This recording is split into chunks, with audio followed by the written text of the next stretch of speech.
వామే మాణిక్యపాత్రం మధురసభరితం బిభ్రతీం పాణిపద్మే దివ్యై అన్నైః ప్రపూర్ణం ధృత మణివలయే స్వర్ణదర్వించ దక్షే రత్నాంగీం పీనతుంగస్తనభర విలసిత్తారహారం త్రినేత్రాం వందే పూర్ణేందుబింబ ప్రతినిధివదనాం అంబికాం అన్నపూర్ణా.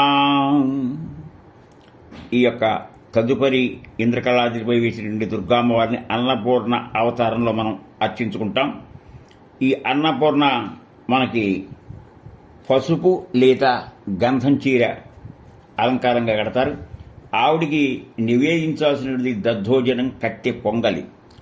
ఆవిడ స్మిత మిత హిత వదన. ఆవిడని చూస్తే చాలు మనకి కడుపు నిండుతుంది.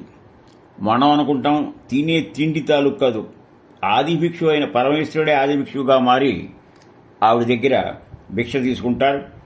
అయితే ఆవిడ యొక్క దీంట్లో మనం గమనించాల్సింది ఎప్పుడూ ఆనందంగా ఉంటుంది.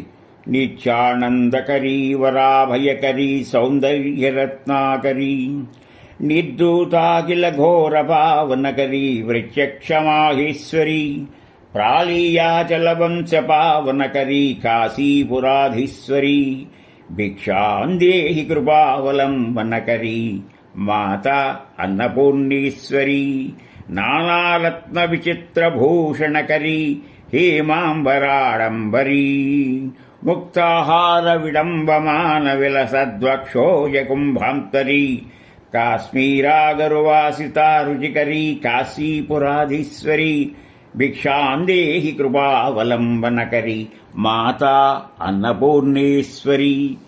ఈ అన్నపూర్ణాష్టకం యథార్థానికి 8 శ్లోకాలు. కానీ ఆవిడ 7వ శ్లోకం దగ్గరికి వచ్చేటప్పుడు శంకర భగవత్పాదుల వారి చేత విరచటం, వారు దశ శోభకరి అన్నారు. ఆ విషయాన్ని అమ్మవారు ముచ్చటపడి ఆయన చేత విని ఇక్కడితో 7 శ్లోకాలు అయిపోయి ఇక నేను మంగళ శ్లోకంగా 8వ చెప్తానంటే ఆవిడ వారించింది, మాట తప్పుతున్నావు, నువ్వు దశాశుభకరి అన్నావు అంటే ఆయన సదాశుభకరి అన్నాను అన్నాడు. ఏదైనా అక్షరం అటు ఇటు తొలగిందరైనా నువ్వు చెప్పిన దాంతో నాకు ఇంకా తృప్తి తీరలేదు, 10 శ్లోకాలు పూర్తి చేయమనేటువంటి సన్నివేశం మనం ఒకటి చూస్తాం. దాంతో ఆవిడతో సంతృప్తి చెందుతుంది. కనుక పామరజనులు కూడా విని ఆనందించేటువంటి అన్నపూర్ణాష్టకం చాలా గొప్పది. ఈ అన్నపూర్ణాష్టకం చదివిన తర్వాత ఏదన్నా నీకు కావాలి అనేది కోరుకో అంటే, అమ్మా నేను సన్యాసిని, నేను ఏం వాంఛిస్తాను మీకు దగ్గర, నాకు ఏం కావాలి, పిల్లలా బిడ్డలా.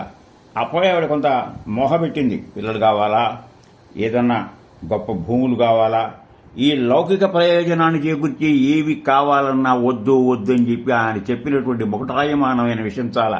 అన్నపూర్ణే సదా పూర్ణే శంకర ప్రాణవల్లభే మాతాచ పార్వతీదేవి పితాదేవో మహేశ్వర. మనకి బంధువులు ఎవరయ్యా అంటే స్వజనం, అంటే భక్త స్వరూపంలో ఉండి భక్తులంతా మనవాళ్లే. దాన్ని మనం దృఢీకరించేటువంటిదే మనకి భగవద్గీత 11వ మనకి విశ్వరూప సందర్శనం అయ్యాక ఆయన చెప్పాడు, ఇన్ని రూపాలు ఇన్ని దశరాలు ఎందుకు బాధ, ఎన్ని చూసినా నీకు తనివి తీరలేదంటున్నావు. కానీ ఒక విషయం చెప్తున్నాను నేను, అథవా బహునైతేనకి జ్ఞానేన తవర్జున ఇష్టభ్యాహమిదం కృష్ణ ఏకాంశీన స్థితో జతు అని చెప్పి ఇక్కడ గొప్ప శ్లోకం చెప్పాడు. మత్కర్మ గురు మత్పరమో మద్భక్త సంగవర్జిత నిర్వైర సర్వభూతేషు యస్సమామేతి పాండవా. దీన్ని పోతన గారు చాలా చక్కగా తెలుగులో దీనికి సమానంగా చెప్పారు. నీ పాద కమల సేవయు నీ పాదాచ్యకులతోడి నెయ్యము నితాంతాపారభూత దయ్యు నాకు దయసేయగదే. అంటే మనిషి ఎలా ఉండాలంటే తను పూజ నా ఇదే కాదు, అందరినీ గౌరవించాలి, అందరినీ విశ్వసించాలి, ఏ సిద్ధాంతం ఎలా అయినా అందరూ గౌరవపడాలి. అందువల్ల నీ చెప్పేది ఏంటంటే అందరినీ మనం ప్రేమించాలి. మొట్టమొదట నీ పూజ నీకు ఒకటి, దానికైనా ఉత్తమంది ఏంటంటే అందరి ఎట్లా గౌరవంగా ఉండటం. అంతకన్నా గొప్ప విశేషం ఏంటంటే నితాంతాపారభూత దయయు, భూతం అంటే చీమ నుంచి బ్రహ్మ వరకు అందరినీ ప్రేమించాలి, ఎవరిని ద్వేషించకూడదు. అది ఎలా ఉండాలంటే ఆ ప్రేమ తైలధారలే ఉండాలి. ఇప్పుడు వర్షం పడితే చినుకులు పడి బొట్ట బొట్ట అంటాయి.